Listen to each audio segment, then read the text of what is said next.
Welcome, everyone, to another inspiring episode of the Cancer Survivor Series, Cancer, How Did This Happen to Me?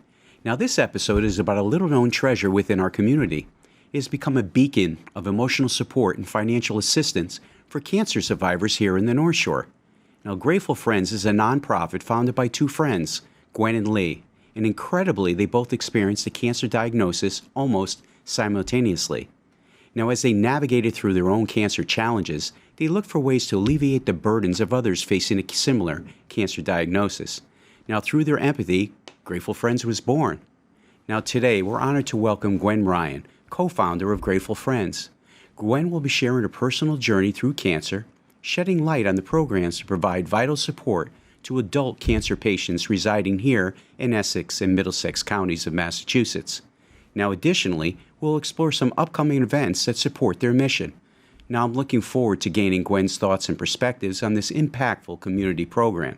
But before we delve into our conversation, Gwen, I'd like our listeners to know a little bit more and better understand your role as co-founder of Grateful Friends. Now, Gwen, could you tell us a little bit about yourself? Happy to. Well, in 2014, on April 1st, actually, I went in for a mammogram, figured no problem. 2 days later, I got the call that I needed to come back. And that very quickly morphed into something I had not anticipated, which was a diagnosis of metastatic breast cancer.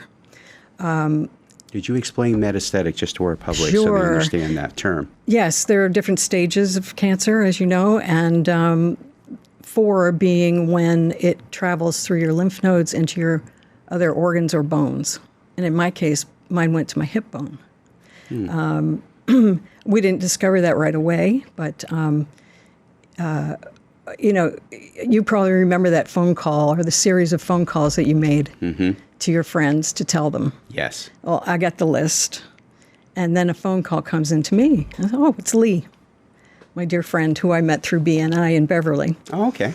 And she said, hey, I got some news. I said, oh, yeah, I do too. Will you go first? Well, Lee told me she had lung cancer. And my first reaction, even though I'm going through something, was, how can I help you? What can I do? Right? That's, you want to help. Certainly. So we talked about a few things, and then she said, so what's going on? I said, well, guess what? We're going through this together, but I have breast cancer. And we were just floored. And we talked for a while and then decided, let's get through surgeries, treatments, whatever's going to happen next, and we'll get back together maybe in the fall when things are hopefully a little stable. Right. And so we did. I went through 9-hour surgery, reconstruction, crazy stuff. She went through a half of her lobe, her lung, removed. Wow. She did very well. I did very well too. And then we met in September, I believe, October maybe, just chatting. Actually, I'll be honest, we bellied up to a bar and had a couple of chocolate martinis. Oh, there you go. And while we were having that, we talked about our experiences. For instance, I live in a place where there's a lot of sand, and they tell you can't vacuum. So what do? I had lots of sand in my house. I had asked friends, can you help me vacuum? What can we do for you? I just need somebody to vacuum. Okay, well, let us know what you want us to do, and we'll come do it. Okay. But they did. They came back in spades with many things to do for me, but not vacuuming. It was the husband of a dear friend who lives in Amesbury that actually came and vacuumed every week for almost a year. Wow. Yep, Gene Cocos. He came without fail, winter, spring, summer, fall, snow, dead of winter. Yep. So that was pretty amazing. And I was telling Lee that story, and she said, I was so grateful for the family support I had, and that that I had an insurance, and I had a wonderful caregivers. And then our thoughts turned to, what do people do when they don't have that support system? They're on the edge financially. They're a single dad raising a couple kids, and he's the breadwinner. Suddenly, you find yourself out of a job maybe, or even, less hours, less income.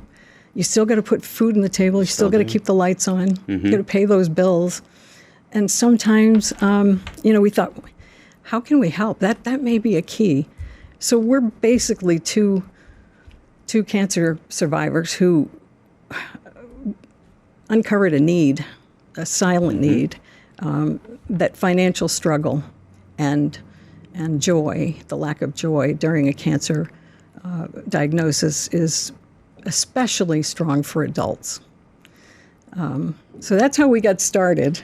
We decided that we were going to be two grateful friends.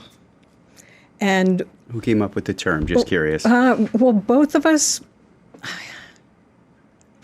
were grateful, right? And we're friends. So it kind of made sense, two grateful. So we went to SCORE, actually, right? The SBA program for new businesses. They help sort of incubate you. And we had this wonderful gentleman who said, ladies, I love the name of your business, but you might want to take the two out of it.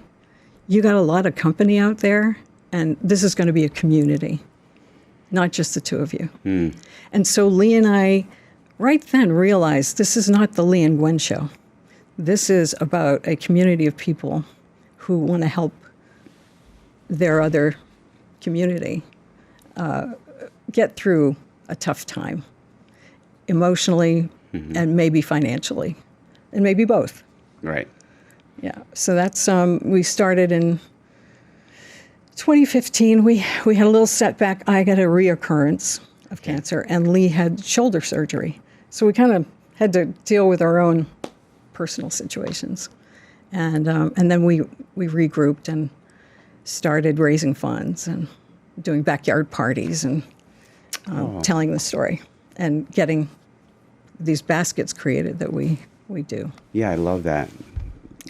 Tell me a little bit about the bag. I know we're cutting ahead a little bit, but I'm sure that's good. Our viewers are looking at that and saying, "What is in that package?" So this was our first effort, and we realized that patients got certain things from the hospital, but they didn't get some really core items that you didn't know you needed, like a water bottle because you're always dry. Right. And there's a mouthwash that's made for that dryness that's in there. If you're going through radiation, we will put in Jeans Cream, which is a local company that provides a really beautiful cream that helps with the side effects from radiation. Nice tea. Tea is actually a food that is very beneficial for cancer patients. Matcha tea especially will kill stem cells. I don't know if you didn't know that. No, I did not. If you got cancer, go for matcha, but no sugar. We can talk about that too later. Even the men love a little teddy bear. So we put a donated bear or some sort of stuffed animal. We get a lot of requests because you're alone. Sometimes you're isolated too, and to have just a little something other than your pillow to sort of talk to and hug. Oh, that's beautiful. Yeah, it's become, men, women, adults, they like a little care too. There's $175 worth of products in our baskets. And it can be more depending on, what type of cancer we do. We are all cancers. We're not just one particular cancer. Okay. We're male and female, or all genders, as we say. And we like to bring, I should go back with the mission. So our mission is to bring financial support and unexpected joy to adults living with cancer or going through cancer treatment. I love that statement, unexpected joy, because it's not something that you put the two together because it's such a serious subject, but it's so needed as you go through that. We found out that through our own experiences that if you get a whiff of what life used to be like, because it's going to be different for the rest of your life, no question. But if you can get a whiff of a little joy, someone cares about you, someone paid your bill, You had a water bill that frankly, you've got to put some things aside. Even if you are reasonably well off, you take a hit financially with cancer. There's a lot that you don't even realize of expenses that aren't covered by insurance. Yeah, the deductibles surprised me from a personal note. You have your deductibles and you're paying them as you go, because normally it's, a doctor's appointment, it's $50, $25, whatever. But then when they start piling up, I mean, those deductibles, you have to have a $3,000, usually $3,500 minimum, and that bill comes due. January. Yeah, exactly.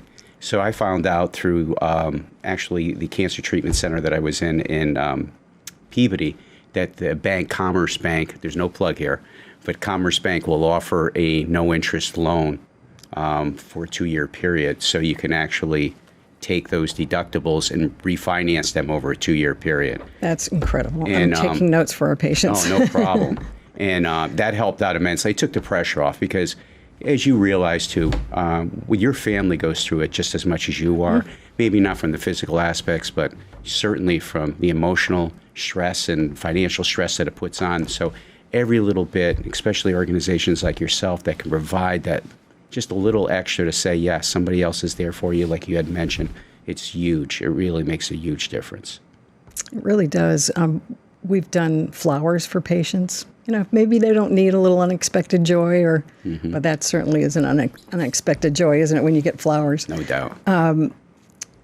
But flowers, we've done a lot of. We have 4 programs actually. We have the comfort baskets. We have the Need a Break program, which sometimes you just need a night away from the big C, as we say.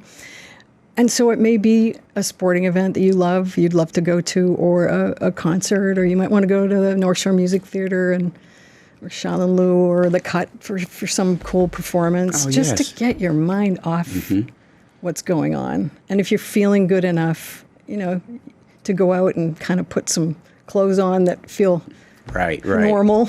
Isn't that the truth? Just trying to find that sense of normalcy again. Yeah. Yes. Even that one night can be a game changer for people, especially with relationships. You get to go out and do something other than caring for it. Right. That person. We also have a cool program called the Caregiver Thank You Program. So if you're financially, you find yourself financially strapped at this time, you've got a lot of people maybe that have been driving you to appointments, or you've got that one person. But if you're not able to financially handle your own bills, you can't possibly throw them a gas card or something. Certainly. So Grateful Friends will do that for the patient.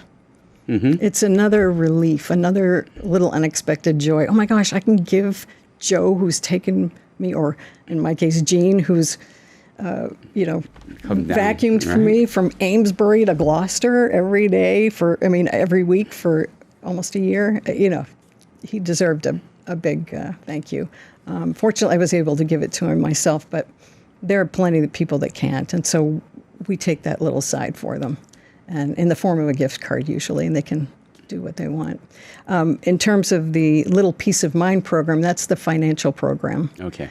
Where we will pay up to $750 in a year of bills, and we request. They are vetted, so we request the invoice from whatever bill they want to be paid. Say it's the water bill, and doctor's note that says, yes, I'm being treated at XYZ Oncology Center.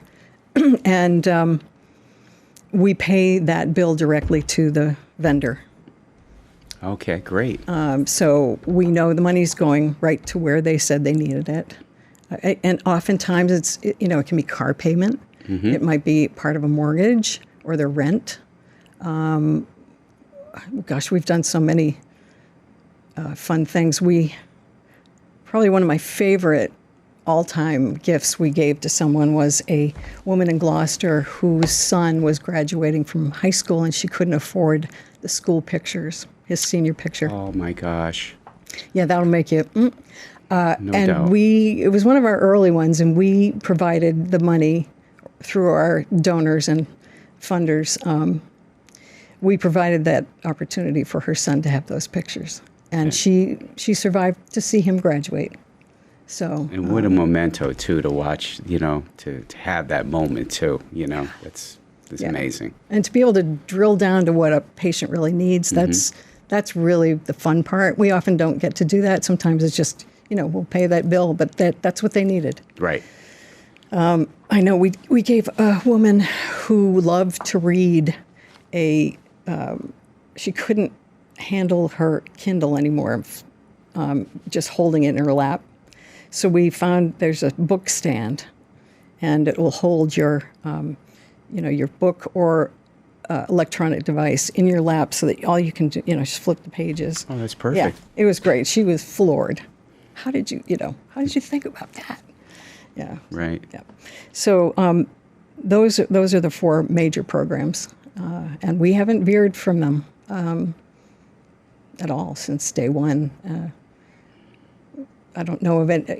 We are always looking for new opportunities to help people, but those 4 core seem to be working well. And I like it. It's a simple idea, and you just expand on that, with, looking at the individual and what best suits them at the time. So, Yep. What a great service, really. What a great service. We had a woman with lung cancer in Ipswich who needed a recliner. Oh, And no. So, yeah. Wow. So our beautiful donors pulled together and made that happen for her. Yeah, this was great. And I think it's been passed on. Unfortunately, she didn't. No, I'm survive, sorry. But yeah, it's a lot. It is a Some lot. that make it and many that don't.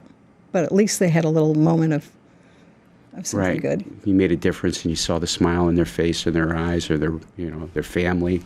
You're there for that support, and I'm sure it just resonates with them. Yeah. I know. It's amazing. Do you have some common challenges in administering this program? From Yeah. charitable organization standpoint. So it's classic supply and demand. Okay. The demand way exceeds what we can give right now. We just need more funds, more funders to step up with us. And last year we had to turn away some patients. We don't want to do that this year. Right. And we're on track to improve that, so that we don't have to turn anyone away. But there's a lot out there that we haven't been able to support. So we're just after COVID, we had to scale back. We took that time though to really establish a good foundation, to get more board directors. We had hired our first executive director part-time. And at that time, we just needed someone to raise the flag while we were all in isolation. Very much like cancer, No doubt. by the way. People really got to understand how cancer patients operate during COVID because they were isolated. They lost some income, right? We all did. It was a big change. And that's very much the life of a cancer patient for temporary. Thankfully, everything's temporary, right? So the vetting process, we do well. So that hasn't been a problem. The other thing we do really well are social workers. So we work with Leahy hospitals, Beth Israel Leahy. That's where I had my treatment. Yeah, we did. We do a lot with Peabody, Beverly, and Addison Gilbert with their Gordon's Cancer Center. We got the big call from Dana-Farber, which we went, oh, we need funding.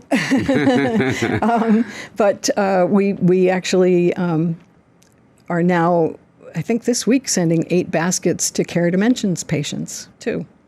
And challenges, it's really supply and demand. Volunteers, we love volunteers. Our community is full, but we need more. We have this wonderful basket committee. The women play pickleball together. Oh, that's great. Debbie Bright from Beverly is the volunteer coordinator, and she's got this stack of people that are making baskets on a weekly basis, delivering baskets. It's heartwarming to see. We want pictures, and we often put them on our website of deliveries to either the hospitals or patients. I've done some patient deliveries, and they're always heartwarming. Mm-hmm. Yeah, it's a lot of fun. Challenges, really, just finding people who, I mean, there's so many people out there who understand the mission because they've either had cancer or they've had a friend, a family member, a client, everyone. So a true. colleague. You know, it's easy. It's an easy mission to understand and to realize. Once you realize that even your neighbor that has a beautiful home and looks like everything is going great may not be. Mm-hmm. And they may need a little unexpected joy, or they may need a bill paid and, you know, may be embarrassed to ask, let alone the really tough areas where people are already financially in trouble and then they get a diagnosis. I mean, that's where the financial program comes in handy. Now, as far as donors and supporters, how would they give? I have some examples, should I say, of how they would give. We have quite a few programs. First of all, great opportunity to tell you about our May 22nd event, which is next week at the Hawthorne Hotel. Joyce Kulhawick is going to be our host. And Joyce is an arts and entertainment critic and 3-time cancer. She calls herself a cancer crusader. I kind of like that, too. I like that. Yeah, right? I like that. And Hank Morse, who is a radio and podcaster personality, he was with us last year. He's going to be our auctioneer again, the dynamic Hank. We have patients going to speak, social workers going to speak, and Dr. James Liebman from Beverly Hospital, the Beth Israel Oncology and Hematology Department. He's going to be our keynote speaker. And I understand that he is a beloved fixture at that hospital with patients just adore him. So we're really excited to have him. And the Winokur Trio out of Brookline, these 3. The jazz trio. Yeah, they're going to be. Yes. They're going to be once again. You should have seen the room last year, Mark. There was such joy. The whole room, raising their paddle, buying auction items. It was such a feel-good moment. I can't imagine that this one won't be the same. You know, we've got all the ingredients to have just a wonderful community. In a beautiful location. I mean, the Grand Ballroom. I mean, it's iconic, obviously, in Salem. Yeah, really. And we're going to have a paddle raise that honors Dr. Kelly Cornell from Winchester Hospital. Tell me a little bit about that. Starting a fund in her name. And we also are going to ask people to sign up for monthly recurring donations, as little as $10 a month.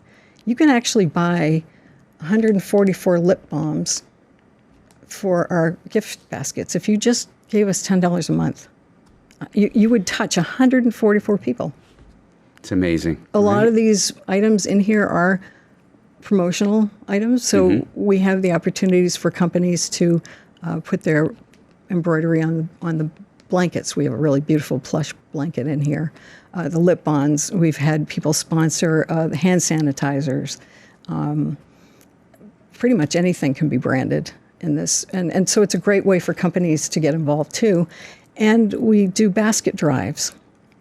We've done the Greater Beverly Chamber of Commerce, their Health and Wellness Committee got together. We provide a list of all the items that we need, obviously brand new, unused. And they gather them over a 4 to 6 week period generally. And at the end of the time, we come together as a group and we all make baskets. Each person gets to write a note of encouragement to a patient they don't even know. And when that patient sits down to start chemo or comes home from their 3rd radiation treatment to a basket, it's a wonderful distraction. And suddenly they're going through and looking at all these little items and, oh my God, and then they come to the note, which has a $25 gift card for pharmacy. and they get a note from somebody they don't even know telling them how wonderful they are and how they're going to get through this. And it's very powerful. It's powerful for the giver as well as the patient. Really powerful for the giver. Those basket events, if we could get more companies involved in that. In fact, right now, the YMCA, Tim Flaherty is, they have a basket drive, I think, about to start. Oh, that's great.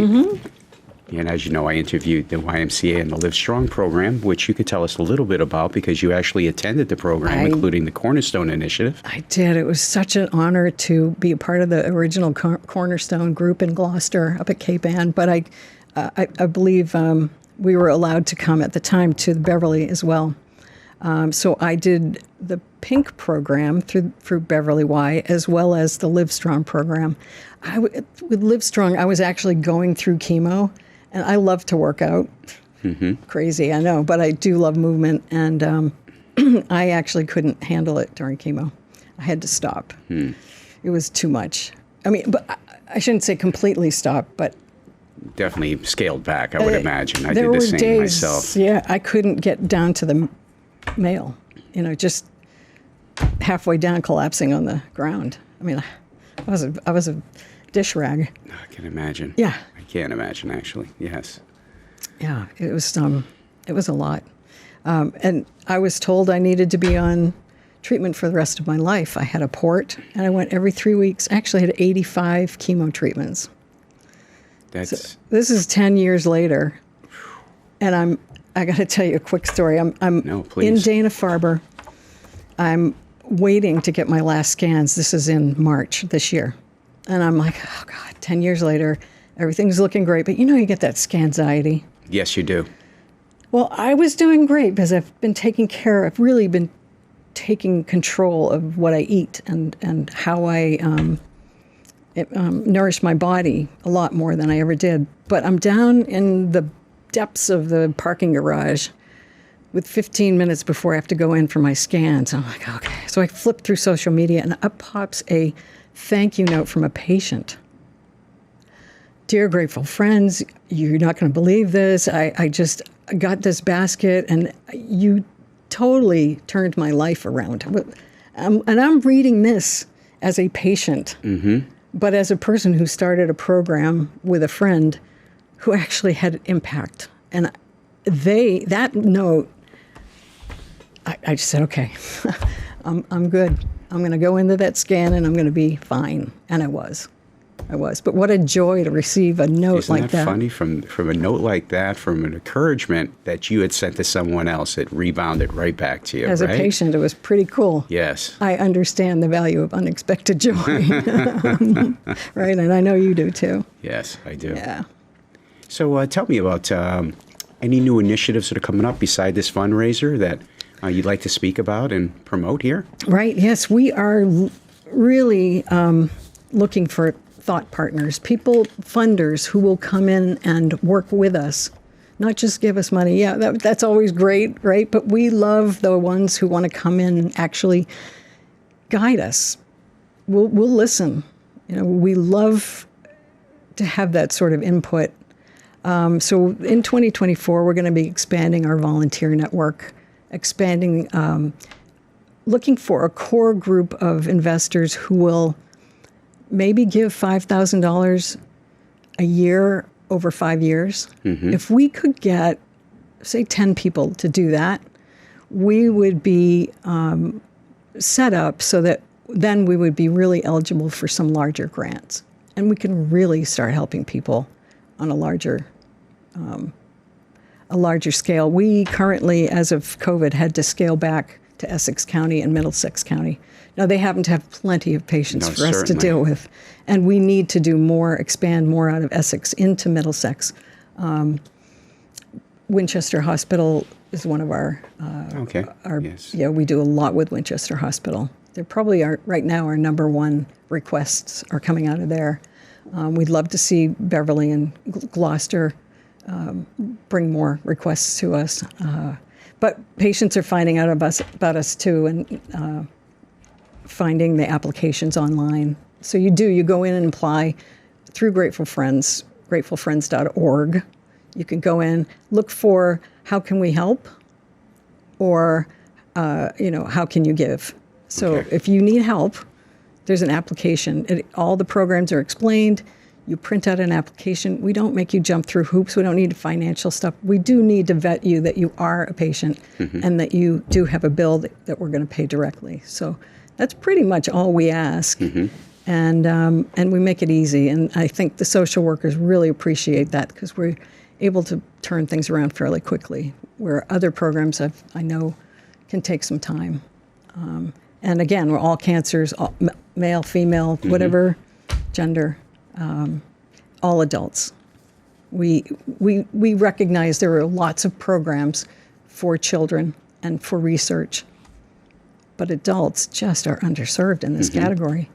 And we're happy to be able to identify that and act on it. We'd love some more corporations to do basket drives. Okay. And sponsor items within the baskets if they have promotional items. If somebody's got a bunch of water bottles and they have 30, 40 extra, That's perfect. or add it on to your order. If you're going to do something custom, add on. Double it for Grateful Friends. Why not? It's a great right? idea. It's not something somebody normally would think about. They're saying, they make it a bigger project in their own mind. But for you to say something simple like that, that's achievable. And that's something that could be turned around quicker. Yeah. We want to expand our board a little more. We actually don't have an oncologist or a retired medical professional on the board. We'd love that. So we hope to be able to identify the right group there this year. And just become ambassadors for Grateful Friends, tell other people, speak at other events. We do a lot with Rotary Clubs, of course, and BNIs and all of the networking groups. So for people to come and do that, or if they have a product that they want to, make a percentage of the proceeds to go to Grateful Friends from the sale of a product, we'd love to align with good products like that. Recurring donations, very important. And as little as $10. I mean, you could do as little as $1. That's fine too. Right. And they could donate, obviously, straight through on the website. Yes, you can buy tickets to the event, for the May 22nd event, online still. Although they are going, really. We have some left, but not. We're not panicked by any means. It's going to be a full house. It's word's out. It's a lot of fun. Yeah.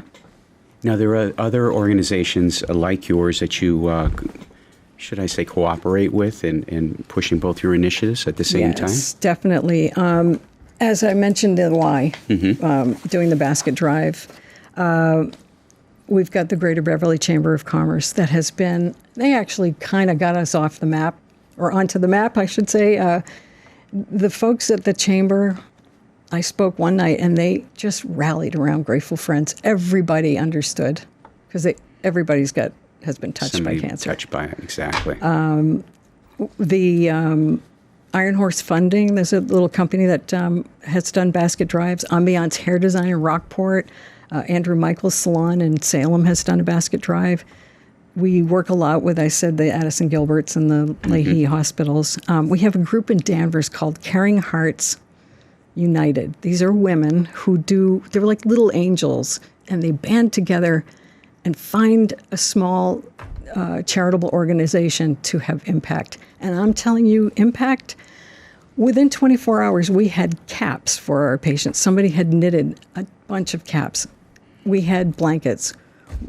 They've stepped up to be volunteers. They did a basket drive.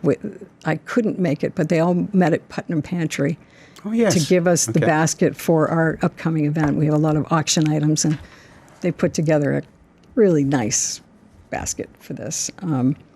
These are just women that just want to do good things. This weekend, we're going to participate in the Warrior Weekend, which is in Beverly High School here, the 18th and 19th, honoring veterans, and Grateful Friends will be there because, unfortunately, there's a lot of cancer.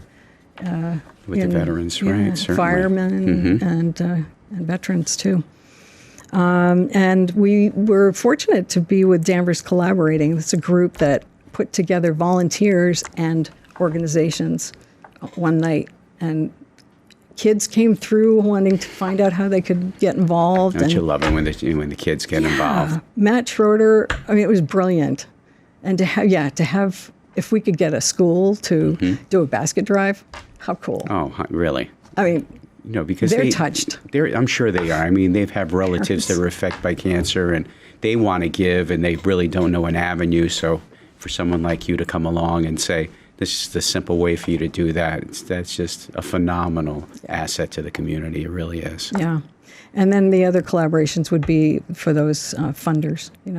We love to collaborate and learn from the funders, and open to ideas all the time and direction. We have a great board, and big changes happening this year, all good. We're very excited about the growth of Grateful Friends. Still really a growing organization with growing pains. Right. Oh, yeah. But totally learning on how to do it better every day. And from a personal standpoint, did you have any idea that it would become what it's become so far? No. Mm-mm. No. In my wildest dreams, I thought we would, maybe help a few people out and, do some baskets with friends and things like that. And it's just fun. It's fun to be able to step back and not be the Lee and Gwen show, because the community is taking this on, realizing that this is something everybody can do to help their little neighbors and to feel good and have an impact, even if it's $10 a month. Right. Right. Or volunteering their time, becoming part of your cause. Right. I mean, yeah, it's spectacular. That's been very rewarding to see people carry it on their own. We've got a lot of fun committees within the organization. Our social media committee, communications, is really growing. We've done a lot of branding this year, and so you'll see our Instagram page is starting to look pretty sharp. Oh, very cool. Very cool. And our development committee needs we need some fundraisers. Always open for that. That's a breed of people that I admire so much, because I really had to stretch. Talk about getting your stress. I've had to learn how to do that. I'm still learning. Yeah. But we've got some really good people that I can learn from. Yeah, when it comes from your heart, though, I could see the way you talk about it. I mean, that's really what the empathy comes from right there. Yeah. It does. Yeah, having been there, as we know. And I'm going to switch gears just a little bit. We had, prior to our conversation here, we had spoken on some of the homeopathic ways that you have had during your treatments that you felt has helped. So could you share just some of that? Sure. I was astounded. In 2014, when I started, I asked, did I do this? Did I eat poorly? Or, I can tell you, yes, I did. Was it alcohol? Was it sugar? Was it, all of that? Unbelievably, the top people that I was seeing said, oh, no, diet plays no role. Stress, you might want to, just chill out a little bit. Nobody tells you, take care of yourself. What does that mean? I'll tell you what that means. It means changing your diet, because 10 years later, now there's real scientific evidence that you can change your cancer and you can help the Western medicine if you go that route by making really big changes in your diet that are really simple. But, keep your diet, but add in some more vegetables, add in green tea, add in tea, because it does kill stamps up. Pomegranate juice kills stem cells of cancer. Just take a swig. Don't drink the whole bottle, because there's a lot of sugar in it. Right. But naturally occurring sugar is fine. I see a gentleman in Newburyport, Dr. Dan, for anything that, I don't love fish, oily fish. Yes. But the omega-3s are really important for you. Yes. So sometimes I wish I did, but sometimes you need a little supplement for the things that you're not going to get in your natural diet. But really pay attention to your diet and pay attention to the way you think, because your thoughts, you can heal yourself. I've been told that food trumps everything, but quite honestly, your brain, if you can connect your heart to whatever source you have back to your brain, to your body, you have a really good chance of healing. And the body is miraculous. I mean, you cut a finger in it, it heals. Well, that also can be done by you to heal your cancer. So that's something to look into, the neuroplasticity. Dr. Joe Dispenza, somebody that I listen to. Yes. I listen to. Know it well. Yes. And Marissa Peer, who is a psychologist, has a great way to learn how to change your thinking so you're thinking better thoughts. Let that little monkey mind tell it to take a break. Flight or flight, right? Right. That's what it is, right? But you have control over your thoughts. You do. And that, for a cancer patient, is critical, because you really can heal yourself if you believe.